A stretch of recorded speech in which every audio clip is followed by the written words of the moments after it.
ನಿನ್ನೆಯಿಂದ ಮೈಸೂರು ದಸರಾ ಸಡಗರ ಪ್ರಾರಂಭ ಆಗಿದೆ. ಇಂತಹ ಸಡಗರದ ಸಮಯದಲ್ಲಿ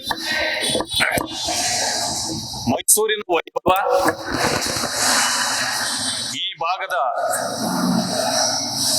ಮೈಸೂರು ರಾಜರ ಕೊಡುಗೆ, ಗತವೈಭವಗಳನ್ನ ಸ್ಮರಿಸ್ತಕ್ಕಂಥ ಚಾಮುಂಡಿ ತಾಯಿಯ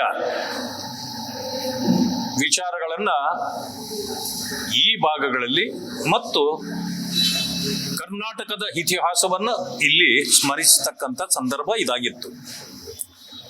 ಆದರೆ ಮಾನ್ಯ ಮುಖ್ಯಮಂತ್ರಿಗಳು ಕೇವಲ ಮೂಢ ವಿಚಾರದ ಜಪ ಮಾಡ್ತಾ ತಾವು ಮಾಡಿದ ತಪ್ಪುಗಳನ್ನ ಇಲ್ಲ ಇಲ್ಲ ಇಲ್ಲ ಅನ್ನೋ ರೀತಿ ಮತ್ತೆ ಜೊತೆಯಲ್ಲಿರ್ತಕ್ಕಂಥ ಕೆಲವರನ್ನ ಪ್ರೇರೇಪಿಸಿ ಸರ್ಟಿಫಿಕೇಟ್ ತೆಗೆದುಕೊಳ್ತಕ್ಕಂಥ ಕೆಲಸವನ್ನ ಮಾಡಿ ಈ ರಾಜ್ಯದ ಜನತೆಗೆ ಅಪಮಾನ ಮಾಡಿದ್ದಾರೆ. ಇದೊಂದು ನಾಚಿಕೆಗೇಡಿನ ಸಂಗತಿ. ಇಂಥ ವೇದಿಕೆಗಳನ್ನ ತಮ್ಮ ರಾಜಕೀಯ ತೆವಲುಗಳನ್ನ ತೀರಿಸಿಕೊಳ್ಳಲಿಕ್ಕೆ ಅವರು ಇದು ಪ್ರಯೋಗಶಾಲೆಯನ್ನಾಗಿ ಮಾಡಿಕೊಳ್ಳಬಾರದಾಗಿತ್ತು. ನಾನು ಮುಂದೆ ಬರ್ತಕ್ಕಂಥ ಯಾವುದೇ ಸರ್ಕಾರ ಮುಂದಿನ ವರ್ಷದಿಂದ ಕನ್ನಡಕ್ಕೆ ಕೊಡುಗೆ ಕೊಟ್ಟ, ರಾಜ್ಯಕ್ಕೆ ಕೊಡುಗೆ ಕೊಟ್ಟಿರ್ತಕ್ಕಂಥ ಇಂತಹ ಮುತ್ಸದ್ದಿಗಳಿಂದ ಈ ದಸರಾ ಉತ್ಸವವನ್ನ ಉದ್ಘಾಟನೆ ಮಾಡಿಸಬೇಕು. ಇಂತಹ ರಾಜಕಾರಣಿಗಳು ಇಲ್ಲಿ ಬೇಳೆ ಬೇಯಿಸ್ಕೊಳ್ತಕ್ಕಂಥ ಕೆಲಸಕ್ಕೆ ಇವರು ಕೈ ಹಾಕಬಾರದು ಅಂತೇಳಿ ನಾನು ಮನವಿ ಮಾಡ್ತೇನೆ. ಮತ್ತೆ ಇನ್ನೊಂದು ವಿಷಯ ನಿನ್ನೆಯಿಂದ ಬೆಳಕಿಗೆ ಬಂದಿರತಕ್ಕಂಥದ್ದು ನಾನು ನೋಡಿದೆ. 4 ಜನ ರಾಜ್ಯದ ದಿಗ್ಗಜರು, ಮಾನ್ಯ ಗೃಹ ಸಚಿವರಾಗಿರ್ತಕ್ಕಂಥ ಪರಮೇಶ್ವರು, ಮಾನ್ಯ ಕಂದಾಯ ಸಚಿವರಾದ ಕೃಷ್ಣ ಬೈರೇಗೌಡರು, ಸತೀಶ್ ಜಾರಕಿಹೊಳಿ ಅವರು ಮತ್ತು HK ಪಾಟೀಲ್ರು ಪ್ರೆಸ್ ಬ್ರೀಫ್ ಮಾಡ್ತಾ ಇದ್ದದ್ದನ್ನು ಗಮನಿಸಿದೆ. ಏನೋ ದೊಡ್ಡ ವಿಷಯಕ್ಕೆ ಕೈ ಹಾಕಿದ್ದಾರೆ, ಬೆಟ್ಟ ಅಗಿತಾ ಇದ್ದಾರೆ ಅನ್ಕೊಂಡೆ. ಬೆಟ್ಟ ಅಗದು ಕೊನೆಯಲ್ಲಿ ಇಲಿ ಹಿಡಿದಿದ್ದ ಕೆಲಸವನ್ನ ಕೂಡ ನಾನು ಗಮನಿಸಿದೆ.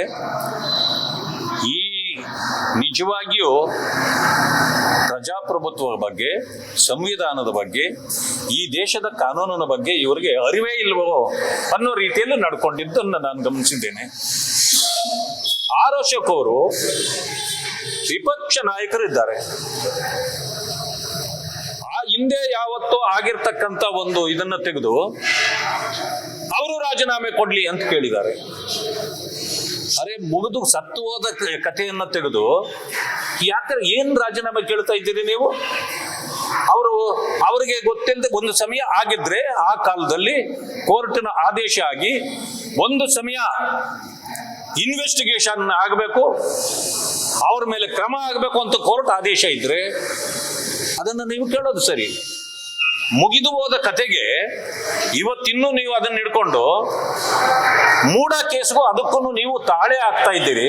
ಇದನ್ನು ಏನಪ್ಪ, ನಿಮಗೆ ಇಷ್ಟು ದೊಡ್ಡ ನಾಯಕರಾಗಿ ನಿಮಗೆ ಇದರ ಅರಿವು ಆಗ್ಲಿಲ್ವೇ? ಯಾವುದಕ್ಕೆ ತ್ಯಾಪೆ ಹಾಕ್ಲಿಕ್ಕೆ ನೀವು ನೋಡ್ತಾ ಇದ್ದೀರಿ? ಒಂದು ಸಮಯ ಅದು ಸತ್ಯವೇ ಆಗಿದ್ರೆ ತಗೊಂಡೋಗಿ ಈ ಕೇಸನ್ನ ಇನ್ವೆಸ್ಟಿಗೇಷನ್ ಮಾಡೋದು ಬೇಕಾಗಿಲ್ಲ.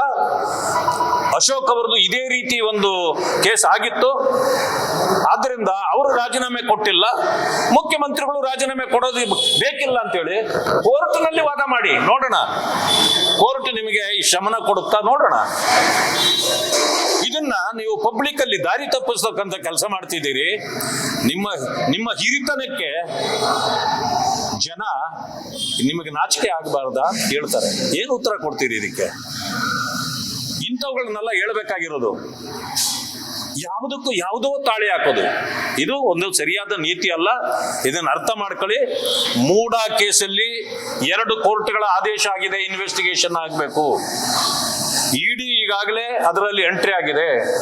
ನೀವು ಸೈಟ್ಗಳನ್ನು ವಾಪಸ್ ಕೊಟ್ಟರೂ ಒಂದೇ, ಕೊಡದೇ ಇದ್ರೂ ಒಂದೇ. ಮೂಡಾದವರು ಈ ಸೈಟ್ಗಳನ್ನ ವಾಪಸ್ ಪಡೆಯಬಾರ್ದಾಗಿತ್ತು. ಯಾಕೆಂದ್ರೆ ಇದು ಕೋರ್ಟ್ನಲ್ಲಿ ಕೇಸ್ ನಡೀತಿರ್ಬೇಕಾದ್ರೆ ಮೂಡ ಮಾಡಿರೋದು ಕೂಡ ತಪ್ಪು.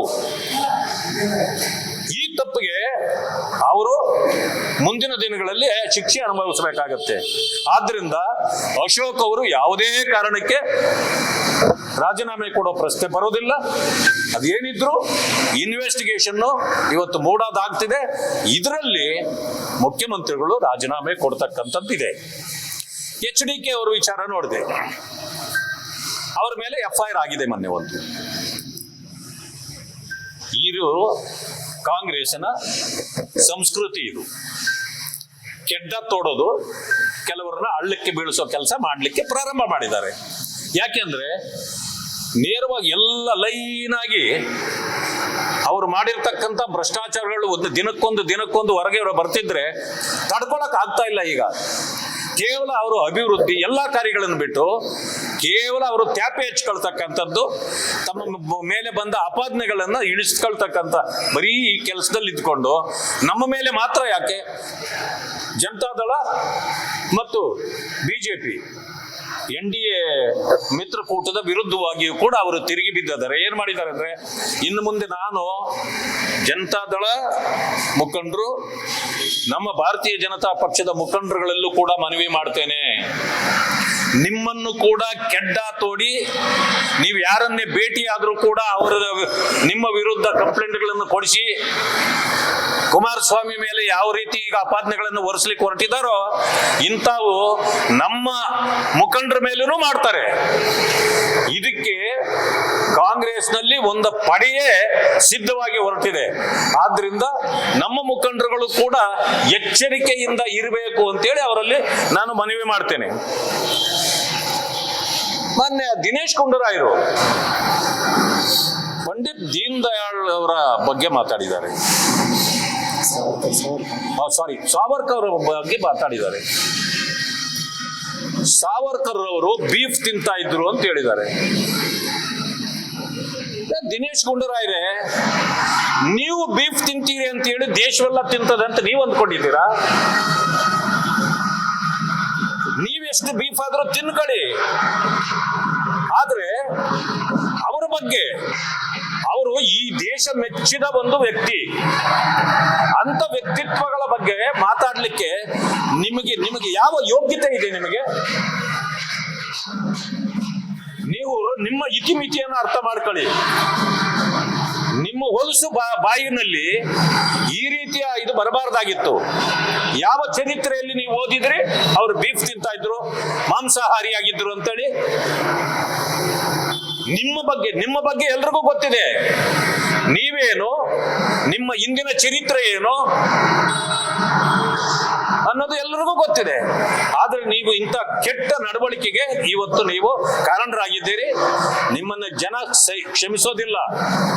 ನಿಮ್ಮ ತೆವಲು ಇಡೀ ಶಿವಾಜಿನಗರ ಹೇಳ್ತದೆ, ನೀವು ಎಲ್ಲೆಲ್ಲಿ ಏನೇನ್ ತಿಂತೀರಿ, ಬೀಫ್ ಎಲ್ಲಿ ತಿಂತೀರಿ, ಮತ್ತೊಂದೇನ್ ತಿಂತೀರಿ ಎಲ್ಲ ಗೊತ್ತಿದೆ. ಇದನ್ನ ನೀವು ಬೇರೆಯವರಿಗೆ ಹೋಲಿಕೆ ಮಾಡೋದನ್ನ ಬಿಟ್ಟುಬಿಡಿ. ನಿಮ್ಮ ಚರಿತ್ರೆ ಎಲ್ಲರಿಗೂ ಗೊತ್ತಿದೆ ಅಂತಕ್ಕಂಥದ್ದನ್ನು ಹೇಳ್ತೇನೆ. ಈ ಸಂದರ್ಭಗಳಲ್ಲಿ ನಾನು ಇಡೀ ರಾಜ್ಯದಲ್ಲಿ ಗಮನಿಸ್ತಾ ಇದ್ದೇನೆ, ದಲಿತರ ಬಗ್ಗೆ ಬಹಿಷ್ಕಾರಗಳು ಕಾಂಗ್ರೆಸ್ ಸರ್ಕಾರದಲ್ಲಿ ಹೆಚ್ಚುತ್ತಾ ಇವೆ. ದೇವಾಲಯಗಳ ಪ್ರವೇಶ ಕೊಡದೇ ಇರತಕ್ಕಂಥದ್ದು ಪ್ರಾರಂಭ ಆಗಿದೆ. ಹಿಂದಿನ ಚಾಳಿ ಏನಿದೆಯೋ ಅದು ಈಗ ಮತ್ತು ಮರುಕಳಿಸ್ತಕ್ಕಂಥ ವ್ಯವಸ್ಥೆ ಪ್ರಾರಂಭ ಆಗಿದೆ. ದಲಿತರು ಎಲ್ಲೂ ಕೂಡ ನೆಮ್ಮದಿಯಿಂದ ಬಾಳಲಾರದ ಪರಿಸ್ಥಿತಿ ಕಾಂಗ್ರೆಸ್ನ ಈ ಆಡಳಿತದಲ್ಲಿ ಆಗಿದೆ. ನಾನು ಮಾನ್ಯ ಉಪಮುಖ್ಯಮಂತ್ರಿಗಳಲ್ಲಿ ಮನವಿ ಮಾಡ್ತೇನೆ, ನಿಮ್ಮ ಸರ್ಕಾರದಲ್ಲಿ ಈ ರೀತಿ ಆಗಬಾರ್ದಾಗಿತ್ತು. ನಿಮ್ಮ ಕ್ಷೇತ್ರದಲ್ಲೇ ಹೋದ ವಾರ ದೇವಾಲಯ ಪ್ರವೇಶವನ್ನ ತಡೆಯಲಾಗಿದೆ. ಶಾಂತಿ ಸಭೆ ಮಾಡಲಿಕ್ಕೆ ತಹಸೀಲ್ದಾರರು ಮತ್ತೆ ಪೊಲೀಸ್ ಇಲಾಖೆ ಪ್ರಯತ್ನ ಪಟ್ಟರು ಕೂಡ ಅದನ್ನ ತಡೆಯಲಿಕ್ಕಾಗಿಲ್ಲ. ಎಲ್ಲರೂ ಬಾಯ್ಕಾಟ್ ಮಾಡಿ ಹೋಗಿದ್ದಾರೆ. ಈ ಕಾರಣದಿಂದ ನೀವು ದಸರಾ ಮಾಡ್ತೀರಿ, ದೇವಾಲಯಗಳು ಏನು ದೊಡ್ಡ ದೊಡ್ಡ ಪೂಜೆ ಮಾಡ್ತೀರಿ, ಭಾಷಣಗಳನ್ನು ಮಾಡ್ತೀರಿ, ದಲಿತರ ಬಗ್ಗೆ ಮೊಸಳೆ ಕಣ್ಣೀರು ಸುರಿಸ್ತೀರಲ್ಲ, ಇದನ್ನೆಲ್ಲ ಬಿಡಿ. ನಿಮ್ಮ ಕ್ಷೇತ್ರದಲ್ಲೇ ಆಗಿರ್ತಕ್ಕಂಥ ಇದನ್ನ ನೀವೇ ಹೋಗಿ ನಿಂತು, ನಿಮಗೆ ದಲಿತರ ಬಗ್ಗೆ ಕಾಳಜಿ ಇದ್ರೆ ಅವರನ್ನ ದೇಗುಲ ಪ್ರವೇಶ ಮಾಡಿಸಿ, ಅಲ್ಲಿ ಶಾಂತಿ ಸಭೆ ಮಾಡಿಸಿ, ಎಲ್ಲರೂ ಅಣ್ಣ ತಮ್ಮದರ ರೀತಿಯಲ್ಲಿ ಬಾಬಾ ಸಾಹೇಬ್ ಅಂಬೇಡ್ಕರ್ ಅವರು ಬರೆದಿರ್ತಕ್ಕಂಥ ಸಂವಿಧಾನದ ಅಡಿಯಲ್ಲಿ ಇವತ್ತು ಏನು ದೇಶದಲ್ಲಿ ರಾಜ್ಯದಲ್ಲಿ ನ್ಯಾಯ ಕೊಡಿಸ್ಬೇಕೋ ಆ ಕೆಲಸವನ್ನ ತಾವು ಮಾಡಬೇಕು. ಇಲ್ಲ ಅಂತಂದ್ರೆ ನಿಮ್ಮ ದಲಿತ ಹುಸಿ ಪ್ರೀತಿಗೆ ಜನ ಚೀಮಾರಿ ಆಗ್ತಾರೆ ಅಂತ ಹೇಳಲಿಕ್ಕೆ ಬಯಸ್ತೇನೆ. ದೇವೇಗೌಡರು ನಿನ್ನೆ ಭಾಷಣದಲ್ಲಿ ಎಲ್ಲೊಂದ್ ಕಡೆ ಪಕ್ಷೀಯರ ವಿರುದ್ಧವೂ ಹುಡುಗಿದ್ದಾರೆ, ಬಿಜೆಪಿ ಮೇಲೂ ಹುಡುಗಿದ್ದಾರೆ. ಅಂದ್ರೆ ಯಾವ್ದೋ ಸಣ್ಣ ಘಟನೆ ತಣಿಸ್ಕೊಂಡು ಹೋಗಿ ನೀವು ದೊಡ್ಡದು ಮಾಡ್ತಾ ಇದ್ದೀರಾ, FIR ಹಾಕಿ ಮಾತ್ರ ರಾಜೀನಾಮೆ ಕೊಡ್ಬೇಕು.